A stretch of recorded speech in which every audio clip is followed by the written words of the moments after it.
책은 당신의 삶을 바꿀 수 있습니다. 안녕하세요. 책책책입니다. 오늘 소개드릴 책은 40 이유 어떻게 살아야 하는 걸까라는 책입니다.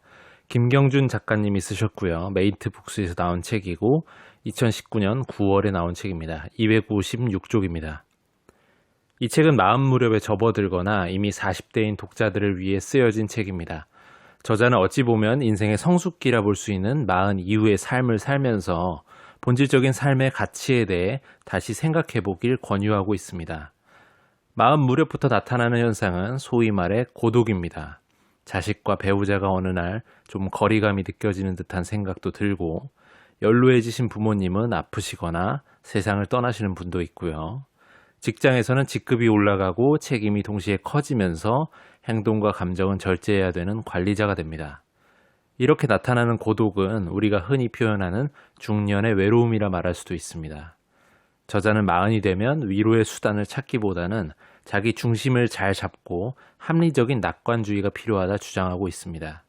이 책을 통해 저자는 40 이후의 삶에 대해서 40편의 글을 통해 비교적 구체적인 방법들과 지혜를 잘 풀어내었다고 생각됩니다. 저자 먼저 살펴보겠습니다. 김경준님은 현재 딜로이트 컨설팅 부회장으로 재직 중이시며 서울대 농경제학과와 동대학원을 졸업하셨다고 합니다. 한국경제신문과 매경 이코노미의 경제 관련 칼럼도 연재하고 계시고 각종 신문과 잡지의 필자로도 활약하셨다고 합니다. 또한 라디오와 각종 방송에서 패널로 출연하시기도 하고 9권이 넘는 책을 집필하신 작가이시기도 하죠. 네, 목차 한번 읽어보겠습니다. 1장 40 아주 특별한 나이, 2장 중년 몸살 위로받고 싶은가, 3장 40 나를 직시해야 할 때다, 4장 40 이후 관계에 대한 생각들, 5장 40 이후 가족에 대한 생각들, 6장 40의 일상을 눈부시게 살자, 7장 마지막 장입니다. 40 이후 천천히 서둘러라. 사람마다 다들 각양각색의 모습으로 살고 있고 차이가 있을 테지만 보통 우리는 30대까지는 성장기로 바라봅니다. 20대까지는 부모님의 양육과 교육 시스템에 소속되어서 공부를 하게 되고 30대에는 대부분 사회로 나와서 현실과 마주하면서 자신만의 관점과 사회인으로서의 역할을 담당하게 되죠. 40대는 이전과는 조금 다르게 자신만의 길을 만들어 나가게 되는 시기라 저자는 말하고 있습니다. 축적된 경험과 쌓여진 지식들을 잘 갈무리하면서 자신의 영역에서 성취를 이루어 나가는 에너지가 40대부터 50대까지 이어진다고 볼 수가 있는 것이죠. 동시에 40은 힘들고 어려운 시기라고 저자는 말합니다.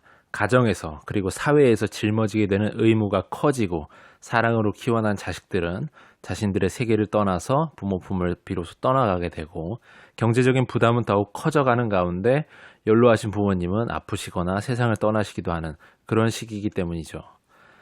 사회적으로도 아래로 그리고 위로 시달리는 중간자적 입장에서 고뇌가 깊어지는 시기이기도 합니다. 때로는 스트레스가 심해서 모든 것을 던져버리고 일탈하고 싶어지는 충동이 생기기도 하죠.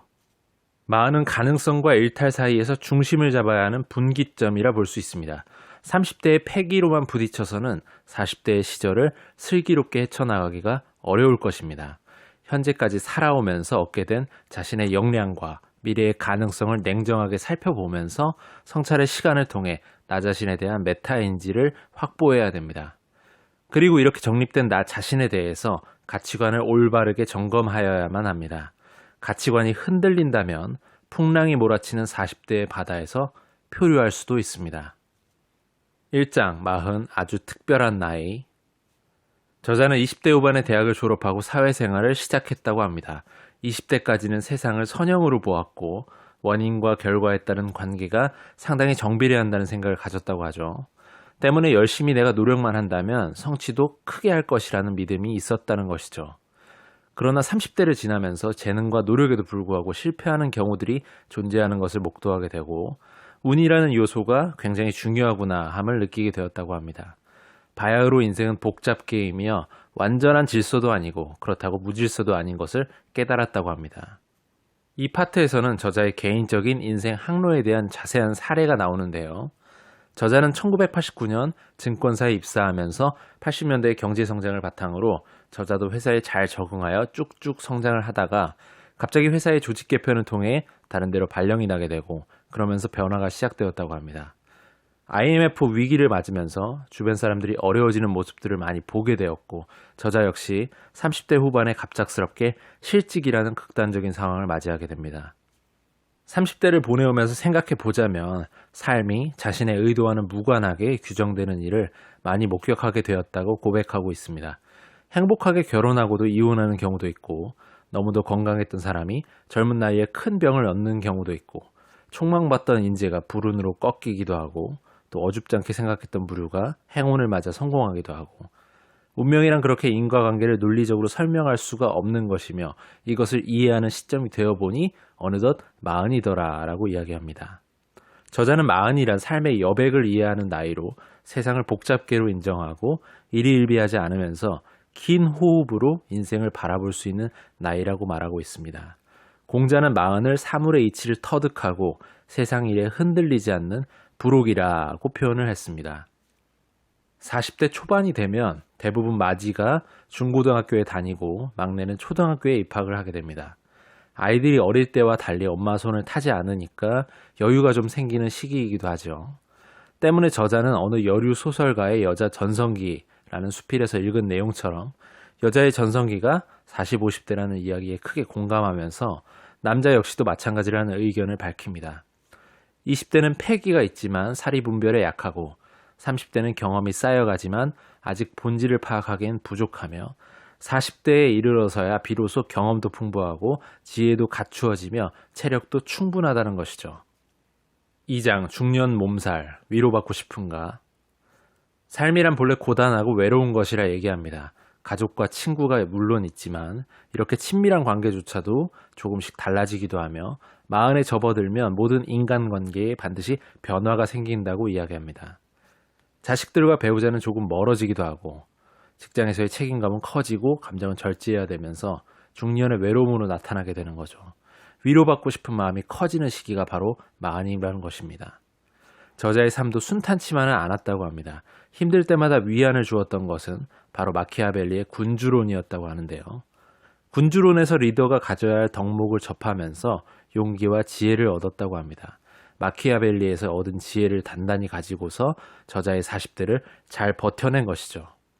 인생의 부침은 누구에게나 있을 수 있지만 이것을 대처하는 태도는 사람마다 정말 다릅니다.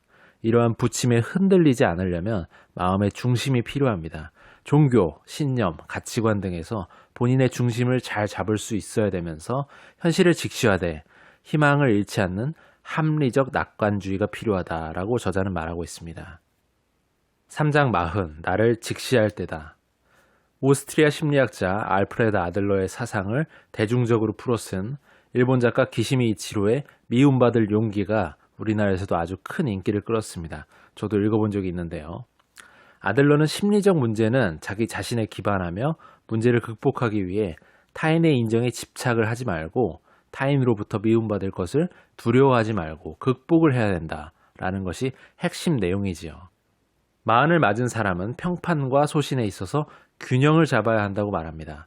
평판과 칭찬은 중요하지만 때로는 비난을 감수하고서라도 소신 있게 자신의 주장을 관철해야 될 때도 있다는 것이죠.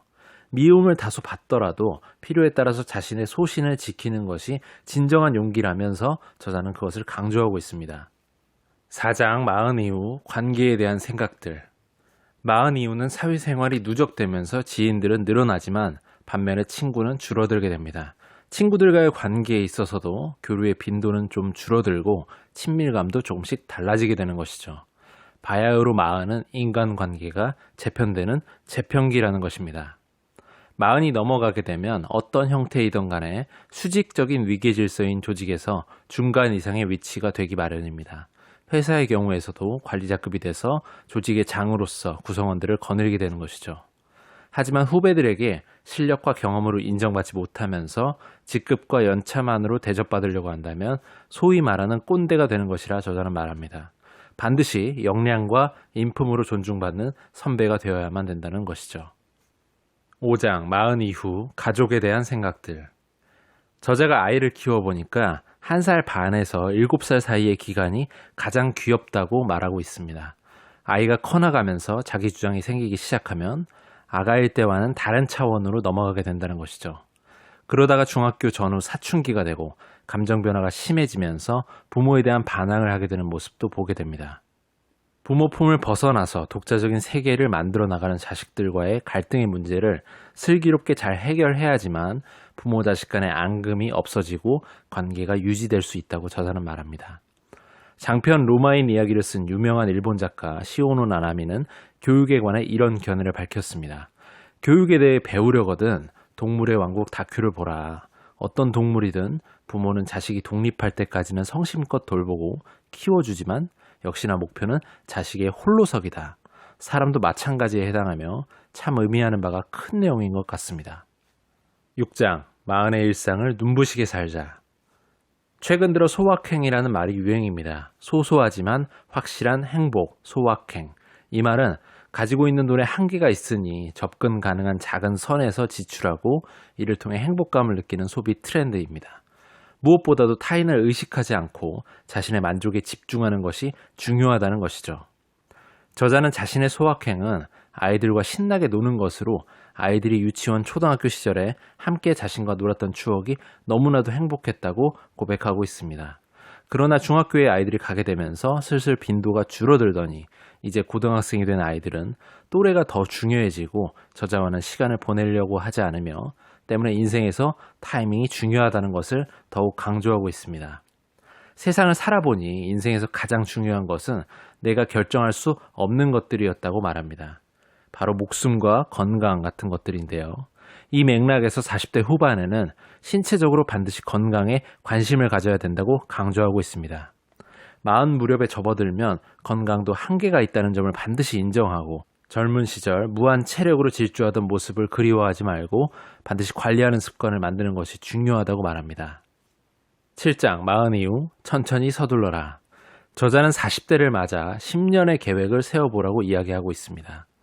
계획을 세운다고 인생이 계획대로 흘러가지는 않겠지만 계획을 통해서 호흡을 길게 가져가면서 5년, 10년의 시간을 생각하고 정리하는 과정에서 인생을 진지하게 생각해 보게 되고 점검하게 되기 때문입니다. 이것을 혼자 해도 좋고 특정한 프로그램에 참여해서 타인과 함께 해도 좋은 것입니다. 막상 40대를 맞아서 10년 계획을 작성하다 보면 자신의 내면과 마주하면서 솔직하게 점검을 해보게 되며 진지하게 나의 미래에 대한 성찰을 하게 될 것입니다. 이 책은 40을 앞두고 계신 분이나 40 이후이신 분들에게도 모두 해당되는 아주 좋은 내용을 담고 있는 책이라 생각이 됩니다. 한번 일독을 해보시고 스스로 지나왔던 나의 인생 그리고 앞으로 다가올 인생을 다시금 점검해보고 계획해보는 그런 좋은 시간을 가져보시기를 권합니다. 오늘은 여기까지 하겠습니다. 유익하셨거나 도움이 되셨다면 구독과 좋아요 부탁드립니다. 이 채널을 유지하는 힘입니다. 감사합니다.